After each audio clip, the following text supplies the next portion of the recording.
बचपन एक ऐसा समय जब आत्मा सबसे शुद्ध होती है। पर अगर वो आत्मा किसी अवतारी पुरुष की हो, अगर वो बालक धरती पर ईश्वर के प्रति प्रेम और भक्ति का बीज बोने आया हो, आज हम आपको लेकर चलेंगे उस रहस्यपूर्ण यात्रा पर जहां रामकृष्ण परमहंस का बचपन सांस लेता है। एक ऐसी कहानी जिसे आज तक किसी ने गहराई से नहीं कहा। कभी कभी ब्रह्मांड एक विशेष आत्मा को धरती पर भेजता है। न कोई शोर, न कोई गर्जना, बस एक शांत ग्राम्य वातावरण में जैसे कोई अदृश्य ज्योति जन्म लेती है। सन 1836 फाल्गुन माह शुक्ल पक्ष की द्वितीया, 18 फरवरी की रात, बंगाल का एक छोटा सा गांव कमरपुकुर। गांव के चारों ओर हरियाली थी, तालाब थे और एक गहरी आध्यात्मिक शांति फैली हुई थी। कमरपुकुर का वातावरण इतना पवित्र था कि वहां किसी ने कभी चोरी नहीं देखी थी, नहीं कोई झूठ बोलता था, जैसे गांव नहीं एक तपोभूमि हो। उसी रात खुद गदाधर के पिता खुदीराम चट्टोपाध्याय एक अद्भुत स्वप्न देखते हैं। स्वप्न में एक दिव्य पुरुष प्रकट होता है। उनका तेज इतना अद्भुत कि आंखें झुक जाए। वो कहता है, मैं विष्णु हूँ, बहुत जन्मों से तू मेरी भक्ति करता आया है, अब मैं तेरे घर पुत्र रूप में जन्म लूंगा। खुदीराम हड़बड़ाकर उठते हैं और अगले ही दिन गंगा स्नान पर निकल जाते हैं, जैसे किसी अनजानी शक्ति ने उन्हें बुलाया हो। उधर माँ चंद्रमणि देवी भी एक रहस्यमय अनुभव से गुजरती है। वो देखती है काली माँ उनके गर्भ में प्रवेश करती है और कहती है, मैं खुद तेरे घर आ रही हूँ, एक बालक के रूप में। ये केवल कल्पनाएं नहीं थी, ये संकेत थे कि एक आत्मा आ रही है जो संसार की आत्मा को झकझोर देगी। और फिर जन्म होता है गदाधर चट्टोपाध्याय का, जो बाद में पूरे संसार को रामकृष्ण परमहंस के नाम से जानने वाला था। पर गौर कीजिए, यह नाम गदाधर क्यों? क्योंकि पिता ने देखा था सपने में विष्णु आए थे। गदाधर यानी गदा धारण करने वाला, भगवान विष्णु का ही एक रूप। पर माँ के अनुभव ने इशारा किया काली माँ की उपस्थिति का, यानी एक बालक जिसमें विष्णु की स्थिरता और काली की भाव समाधि दोनों समाहित थे। गदाधर के जन्म के समय कोई बिजली नहीं गई, कोई अस्पताल नहीं था, पर उस रात गांव वालों ने अनुभव किया हवा में कुछ बदला है। तालाब के ऊपर चांदनी जैसे और चमक उठी थी। कुछ कहते हैं जन्म लेते ही बालक ने बिना रोए आंखें खोल दी और सीधे माँ के चेहरे को देखकर मुस्कुराया था। कौन था ये बालक? क्या वो केवल माँ बाप का पुत्र था या एक युग बदलने वाला संत जिसका बचपन ही एक आध्यात्मिक प्रयोगशाला था? कमरपुकुर की उस रात केवल एक बच्चा नहीं जन्मा, एक आंदोलन ने जन्म लिया, भक्ति का, चेतना का और करुणा का, जो आगे चलकर सामान्य लोगों के बीच असामान्य आध्यात्मिकता की मशाल लेकर चलने वाला था। गदाधर का बचपन एक ऐसा दर्पण था जिसमें किसी ऋषि की आत्मा झलकती थी। वह ना बड़े बड़े ग्रंथों में डूबा, ना ही महलों में पला, पर उसकी आंखों में जो गहराई थी वो किसी सिद्ध योगी के ध्यान के समान थी। जब गांव के बच्चे मिट्टी से घर बनाते, गदाधर शिवलिंग बनाते। जब बच्चे गिल्ली डंडा खेलते, वो मंदिरों की सीढ़ियों पर बैठकर भजन गाते। एक दिन उनकी माँ ने पूछा, तू मंदिर में घंटों बेटा क्यों करता है? गदाधर बोला, माँ, मैं काली को देखता हूँ और सुनता हूँ कि वो मुझे क्या कहना चाहती है। एक 8 साल का बच्चा जिसकी दुनिया खिलौनों से नहीं ईश्वर से सजती थी। एक दिन गदाधर अपने खेतों की ओर गया। धान की बालियां झुल रही थी और आकाश में सूरज अस्त हो रहा था। तभी उसने ऊपर देखा, एक झुंड बगुले उड़ रहा था और आकाश नारंगी हो गया था। अचानक वो एकटक उस दृश्य को देखने लगा और कुछ ही क्षणों में वो जमीन पर गिर पड़ा। लोग भागे, माँ दौड़ी, पर डॉक्टरों ने कहा यह कोई बीमारी नहीं, शरीर ठीक है, बस चेतना अंदर चली गई है। इसे भाव समाधि कहते हैं। जब आत्मा परमात्मा के स्पर्श से रोमांचित होकर शरीर को भुला देती है। कई संतों को यह अवस्था वर्षों में मिलती है। गदाधर को ये बाल्यावस्था में ही प्राप्त हो गई थी। यह केवल एक संकेत नहीं था, ये घोषणा थी कि यह बालक सामान्य नहीं है। गदाधर ने कभी वेद, उपनिषद या मंत्र पढ़े नहीं थे, पर जब वो पूजा करते तो उसका प्रत्येक मंत्र सटीक और भावपूर्ण होते। एक दिन माँ ने देखा, वो घंटों तक शिवजी की मूर्ति के आगे आंखें बंद करके बैठे थे। माँ ने डांटा, तू खाएगा नहीं, क्या कर रहा है? गदाधर ने धीरे से उत्तर दिया, माँ, मैं शिव को खाना खिला रहा हूँ, वो बहुत धीरे खाते हैं। क्या ऐसा उत्तर कोई सामान्य बच्चा दे सकता है? गदाधर का संबंध सिर्फ इंसानों से नहीं था। वो गायों को गले लगाते, पक्षियों से बात करते और कभी कभी अकेले बैठकर कहते, ये पेड़ भी कुछ कह रहे माँ, बस हमें सुनना नहीं आता। सभी में माँ काली है, मनुष्य में, पशु में, पत्थर में भी। यही तो अद्वैत है। ये भाव इस छोटे से बालक में सहज ही जन्मजात था। गांव के लोग पहले उसे विचित्र मानते थे, कभी हंसते, कभी तिरस्कार करते, पर धीरे धीरे उन्हें अनुभव हुआ कि गदाधर के पास जो है वो किसी गुरु या विद्यालय से नहीं आता, वो भीतर से आता है, आत्मा की गहराई से। एक वृद्ध ब्राह्मण ने कहा, यह लड़का इस युग में भगवान की याद दिलाता है। यह बालक नहीं, चेतना है। गदाधर का बचपन कोई किताब में नहीं मिलता, क्योंकि वो खुद एक जीवित ग्रंथ थे। हर भाव, हर शब्द, हर चुप्पी एक संत की गूंज थी, जो आने वाले वर्षों में रामकृष्ण परमहंस के रूप में गूंजेंगी। और ये सिर्फ शुरुआत थी। कुछ आत्माएं ज्ञान पढ़कर नहीं, ज्ञान बनकर धरती पर आती है। गदाधर चट्टोपाध्याय भी उन्हीं में से एक थे। बचपन में ना उन्होंने वेद पढ़े, ना उपनिषद, फिर भी उनके शब्दों में वो अनसुना वेदांत गूंजता था, जो केवल अनुभूति से उत्पन्न होता है। गांव के पंडित एक दिन उनसे बोले, गदाधर, आत्मा क्या है? गदाधर मुस्कुराए और बोले, आत्मा वो है जो सवाल पूछने से पहले भी थी और जवाब मिलने के बाद भी रहती है।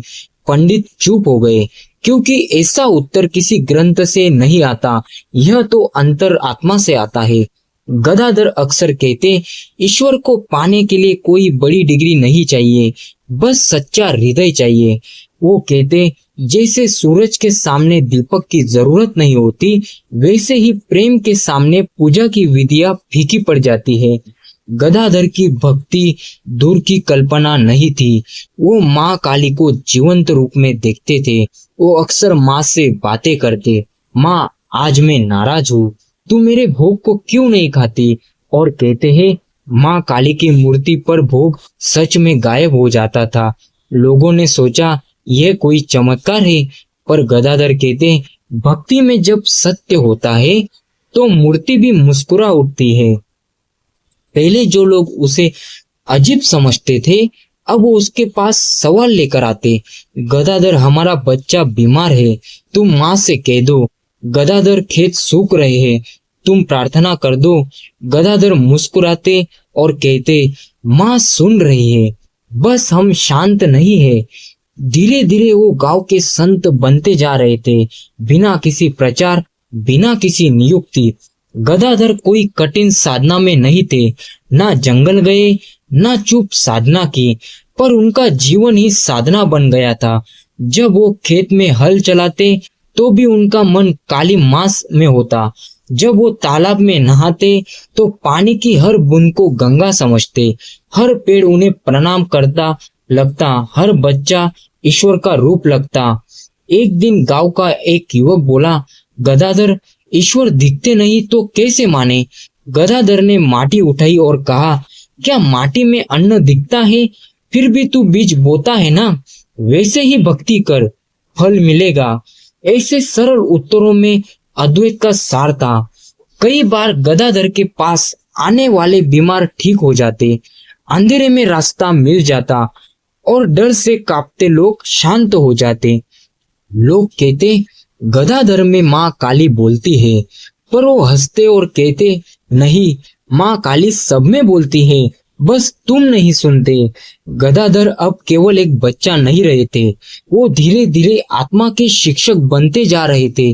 गांव में लोग उन्हें देखने आते, उनकी चुप्पी में शिक्षा थी, उनकी आंखों में करुणा और उनके शब्दों में ईश्वर का स्वर। गदाधर की स्वाभाविक भक्ति कोई आयोजन नहीं थी, वो एक फूल की तरह थी जो अपने आप खिलता है और पूरे वातावरण को सुगंध से भर देता है। यही थी उस बालक की सच्ची आध्यात्मिक शुरुआत, जिसे आने वाले समय में पूरी दुनिया रामकृष्ण परमहंस कहेगी। प्रेम जब गहराता है तो वो पूजा नहीं रहता, वो ध्यान बन जाता है। गदाधर अब सिर्फ माँ को पुकारते नहीं थे, अब वो माँ में लीन होने लगे थे, और यही से शुरू हुई उनकी भक्ति की अगली अवस्था, जहाँ मैं मिटता है और बस वो रह जाती है माँ। अब वो केवल माँ की मूर्ति के आगे नहीं बैठते, बल्कि अंतर्यामी माँ को अनुभव करने लगे थे।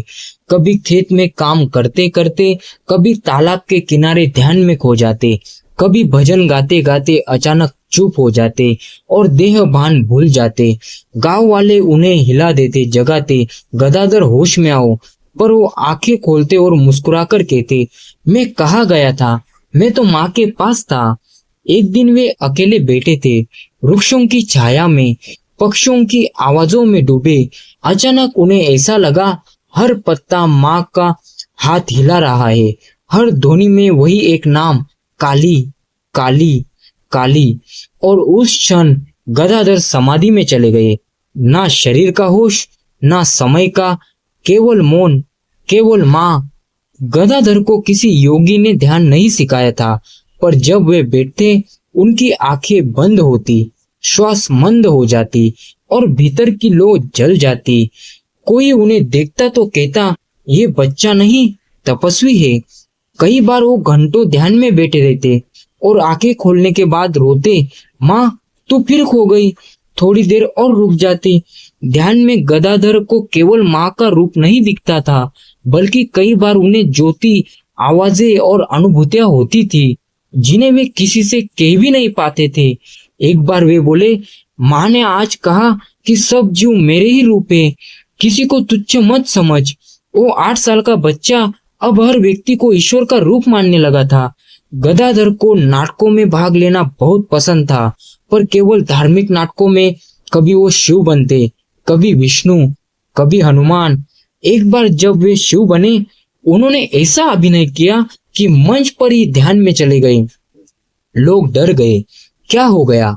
शरीर शून्य हो गया था, आंखें मूंद ली थी, और वो लगातार कह रहे थे, ओम ओम ओम।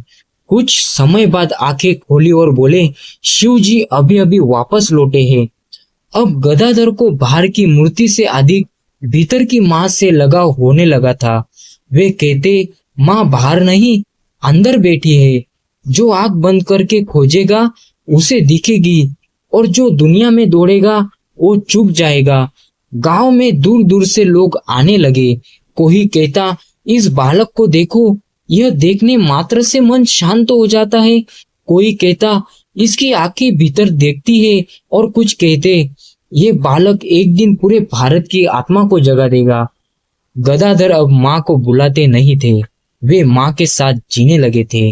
उनके हृदय की हर धड़कन में माँ का नाम था, हर सांस में काली बसी थी, और उनकी आंखों में ऐसा तेज था जैसे ध्यान ही उनकी दृष्टि बन गई हो। भक्ति अब ध्यान में परिवर्तित हो चुकी थी। माँ अब केवल आराध्य नहीं थी, वो उनकी चेतना बन चुकी थी। और यह था वो क्षण जब गदाधर अब केवल भक्त नहीं, एक साधक बन चुके थे, जो एक दिन जगत गुरु रामकृष्ण परमहंस कहलाएंगे।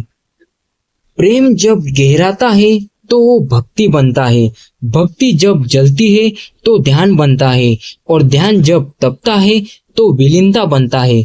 अब गदाधर उस बिंदु पर पहुंच चुके थे जहां वो माँ को सिर्फ पुकारते नहीं थे, वो उन्हें देखना चाहते थे साक्षात।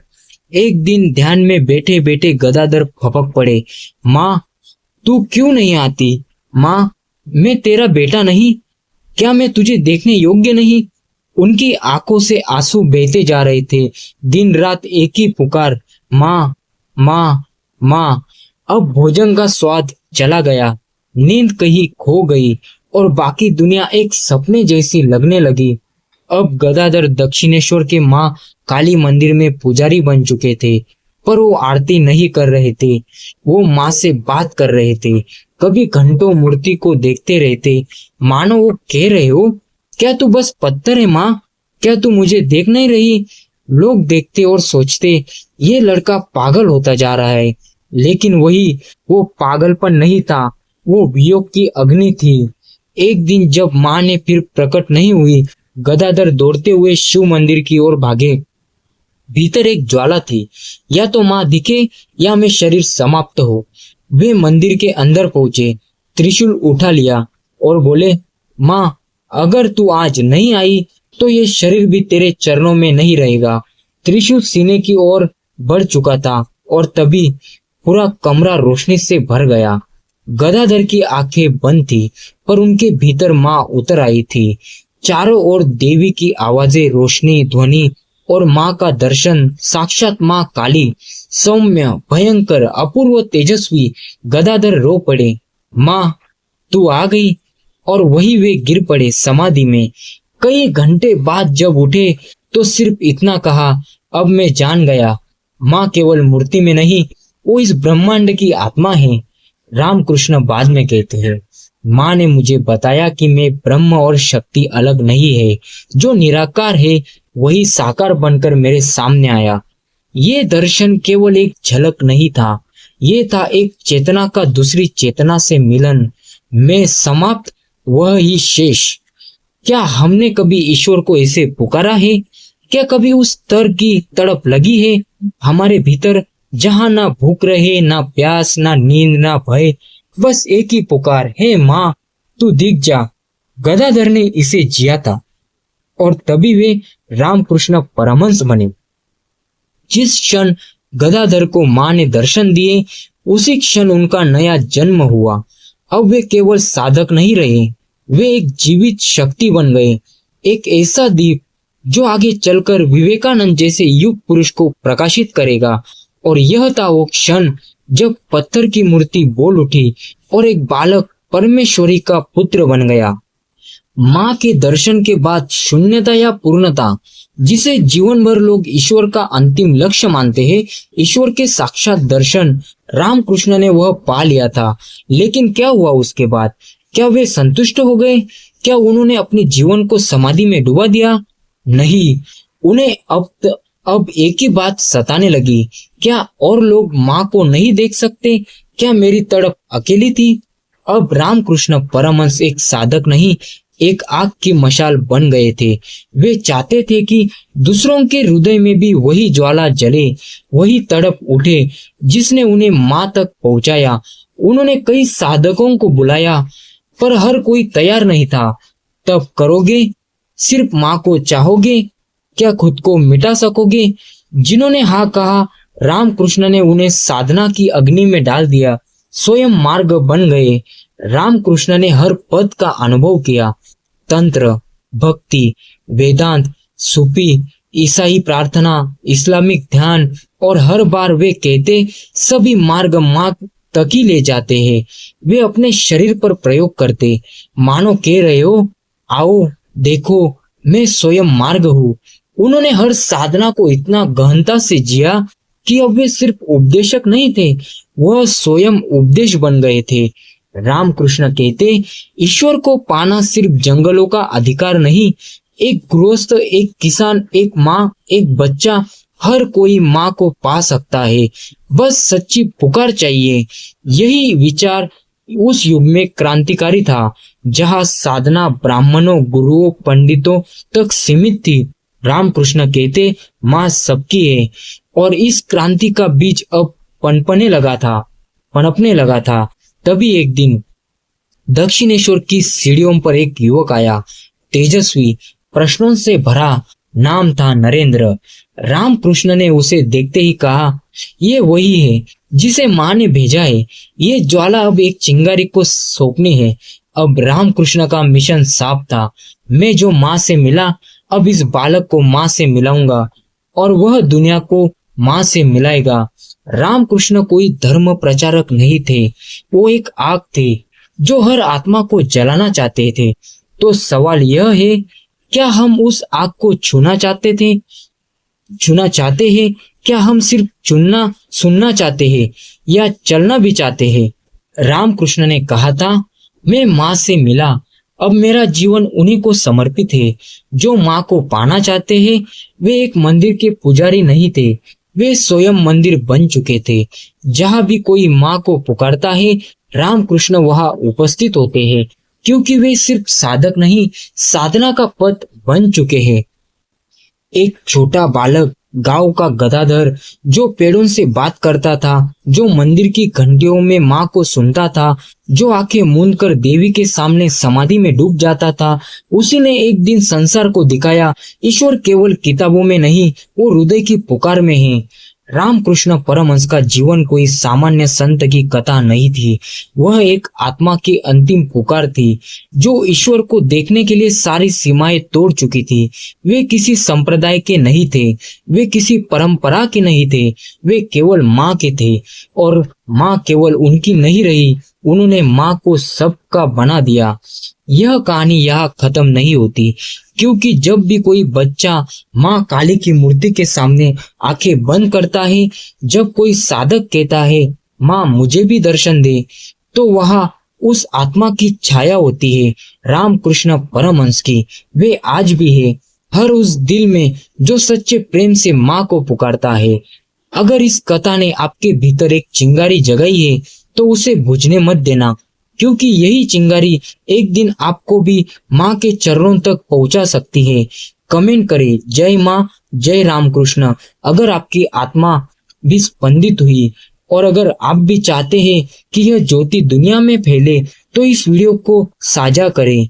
यह सिर्फ एक कहानी नहीं, यह एक यात्रा है आत्मा से परमात्मा की। तब तक माँ आपकी आत्मा को छुए और रामकृष्ण का प्रेम आपको भीतर से बदल दे।